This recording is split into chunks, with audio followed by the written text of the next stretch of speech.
नमस्कार मित्रांनो, सगळ्यांचं स्वागत आहे गोरगड किल्ल्याच्या अद्वितीय प्रवासात। आज आपण फक्त ट्रेकच नाही करणार तर जाणून घेणार आहोत या किल्ल्याचा प्राचीन इतिहास, त्याचा सांस्कृतिक महत्त्व आणि धार्मिक कनेक्शन। हा किल्ला केवळ ट्रेकिंगसाठी प्रसिद्ध नाही तर शिवकालीन टेहळणीचा किल्ला म्हणूनही ओळखला जातो। चला तर मग या इतिहासाचा रोमांचक प्रवास सुरू करूया।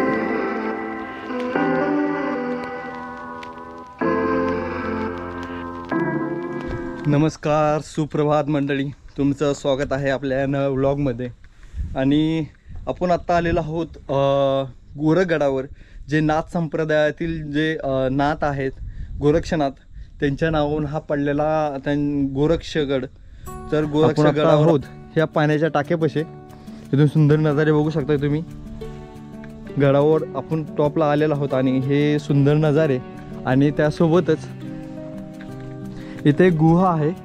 तर आपण जाऊया आता गुहेमध्ये, बघूया।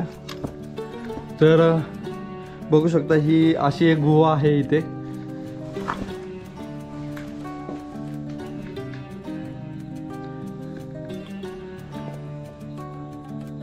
आणि हे सुंदर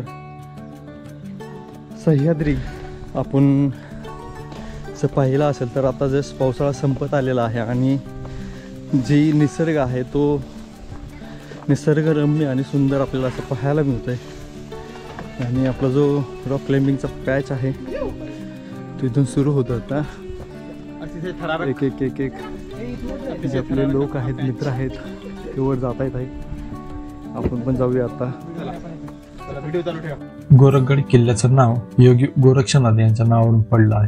गोरक्षनाथ हे नाथपंथाचे महान संत आणि योगी होते। असं मानलं जातं की त्यांनी या किल्ल्यावर तपश्चर्या केली होती। किल्ल्याच्या मध्यभागी असलेल्या मोठ्या गुहेत त्यांची समाधी अवस्थेत ध्यान करण्याची जागा होती।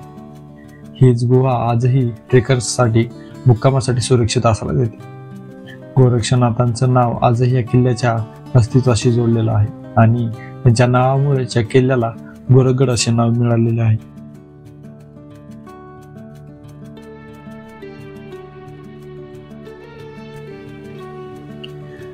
छत्रपती शिवाजी महाराजांच्या काळात गोरगडाचा उपयोग टेहळणीसाठी केला जात असे। या किल्ल्यावरून माहुली, सिद्धगड, नाणेघाट आणि परिसरातील सागरी मार्गावर नजर ठेवली जायची। चला मंडळी, आपण जाऊया आता खाली। पार डोक्याचं गवत झालं इथे।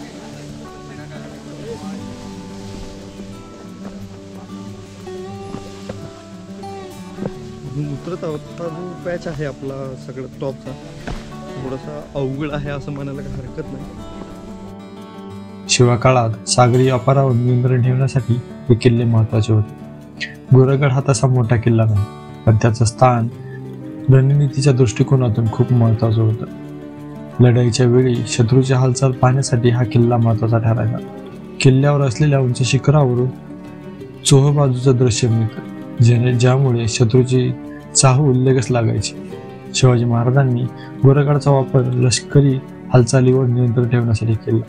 किल्ल्यावरून दोराचा संकेताचा वापर करून संदेश पाठवले जायचे, जेणेकरून जवळच्या किल्ल्यावर माहिती पोहोचली जायची।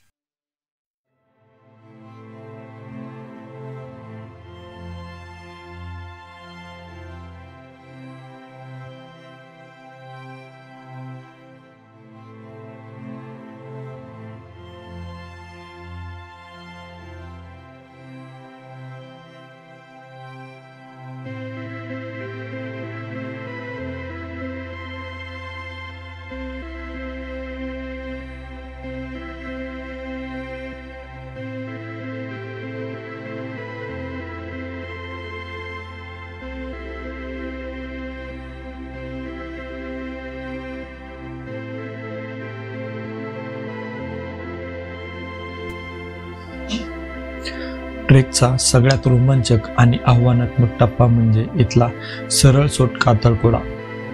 सामान्य पायवाटा संपल्या की खरी चढाई सुरू होते। इथे तुम्हाला दोन्ही हात आणि पायांचा वापर करावा लागतो। कधी कधी वाटतं आपण चढाई करतोय की कातळावर चढाई करत आहोत, पण इथं घाबरण्याचं काही कारण नाही। कातळात खोदलेल्या पायऱ्या आणि पाय ठेवायला ठिकाण आहेत, जिथे तुम्ही नीट पकड घेऊ शकता.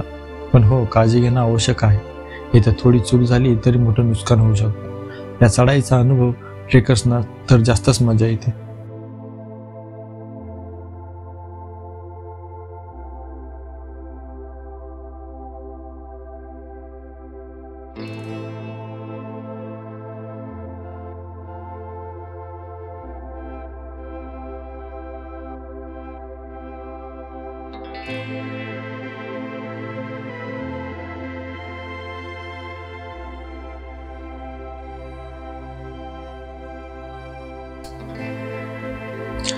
ब्रिटिश काळात गोरगडाच्या किल्ल्याचं महत्त्व कमी झालं.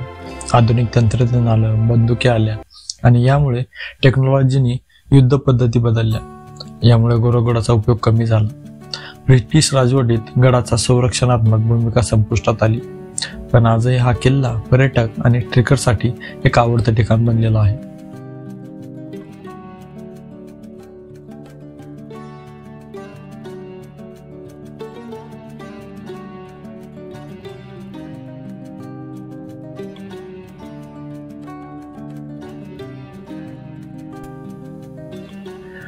गोरगड किल्ल्यावर असलेल्या मोठ्या गुहेचं महत्त्व अनन्यसाधारण आहे.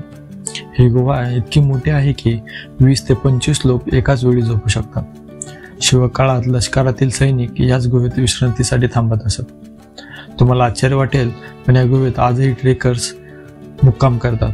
हा मुक्काम अविस्मरणीय असतो, कारण गुहेत बसून बाहेरचं निसर्ग सौंदर्य बघणं हा एक अनुभवाचा भाग बनतो. काही लोक या गुहेत ध्यान साधनाही करतात. तो आपण पॅच उतरून खाली आलेला आहोत बऱ्यापैकी. आणि आपल्याला ह्या गडावर तसं बघायला गेलं तर भरपूर वास्तू आहेत. एक शिलालेख सुद्धा आहे जो मराठीत आहे, जो पायऱ्यावर आहे. आणि बघितलं तर आपल्याला इथून असे काही पाण्याचे टाके सुद्धा पाहायला, भरपूर पाण्याचे टाके पाहायला मिळत असं म्हणायला काही हरकत नाही. पण हे जे पाण्याचे टाके आहेत ते पूर्णपणे न पिण्याचं पाणी आहे किंवा खराब पाणी आहे असं म्हणू शकतो. प्राचीन काळी व्यापारासाठी गोरगड हा विश्रांतीचं ठिकाण होता. तुम्हाला माहितीच असेल, व्यापारी नाणेघाट मार्गावरून चालत असे आणि त्याच मार्गावर गोरगडचा थांबा असे. इथे व्यापारी रात्रभर विश्रांतीसाठी थांबत असत. त्यांच्यासाठी गुहेत सुरक्षितता होती आणि पाण्याचीही सोय होती. या मार्गावर सुगंधी मसाले, धान्य, कापड आणि इतर वस्तूंची ने-आण केली जात असे. त्यामुळेच गोरगड हा किल्ला केवळ सैनिकी दृष्टिकोनातून नव्हे तर व्यापारी दृष्टिकोनातूनही सुद्धा महत्त्वाचा आहे. गोरगड आणि ही अशा प्रकारची थोडीशी परेशानी होऊ शकते जर भरपूर लोक असतील इथे. हा अपडेट ट्रेक असल्यामुळे तरी लोक कमी आहेत. आणि 80 डिग्री मध्ये असलेला मी जाऊ का? ये ना दादा, लावूया काय? व्हिडिओ बनवतोय. व्हिडिओ पण युट्यूबला.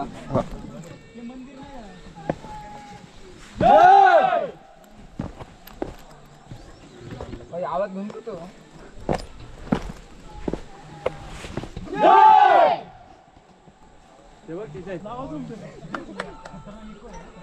जय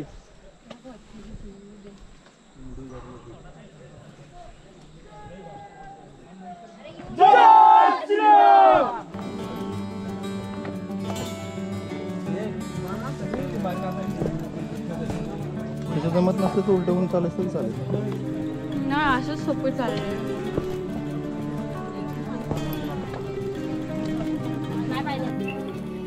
आज गोरगड किल्ला ट्रेकिंगच्या दृष्टीने अतिशय प्रसिद्ध आहे.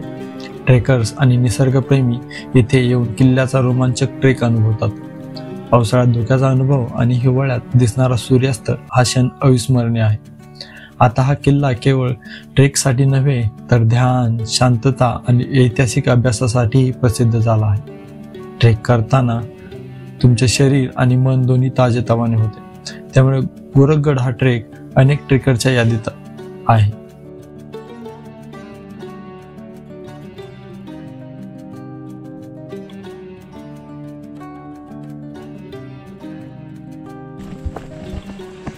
आपण आता समुद्र गुहेकडे जाऊया.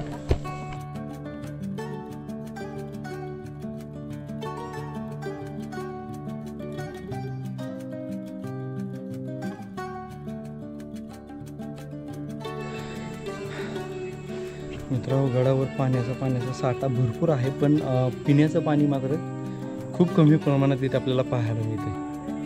आणि त्याच्यामुळे आता आपल्याला सांगितलं जातं की गडावर पाणी भरपूर आहे, पण ॲक्च्युली पाणी काय होतं माहिती आहे का, की आपणच ते पाणी खराब करतो किंवा माकडांमुळे ह्यांच्यामुळे पाणी खराब आहे. सध्या इमर्जन्सीला तुम्ही तो यूज करू शकता, बाकीच्या कामासाठी यूज करू शकता, पण पिण्याच्या पाण्यासाठी थोडंसं अवघड आहे ते पाणी पिणं. आणि तुम्हाला असं सांगेल की तुम्ही म्हणजे ज्यावेळेस गड चढायला चालू करताल त्यावेळेस पिण्याचा जो पाण्याचा साठा आहे तो मात्र तुम्ही स्वतःहून भरपूर प्रमाणात घेऊन या, जेणेकरून तुम्हाला इथे आल्यानंतर पिण्याच्या पाण्याचा तुटवडा जाणवणार नाही. आणि आपण आता उतरतोय खाली. आपला व्लॉग जो आहे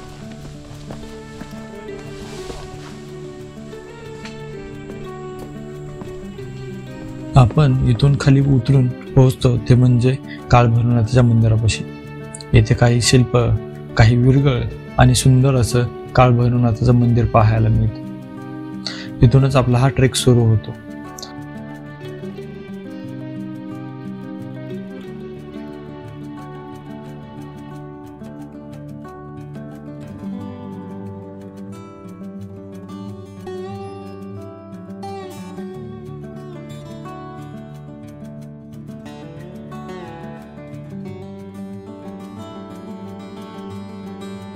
आपण गोरगडचा इतिहासाचा प्रवास अनुभवला.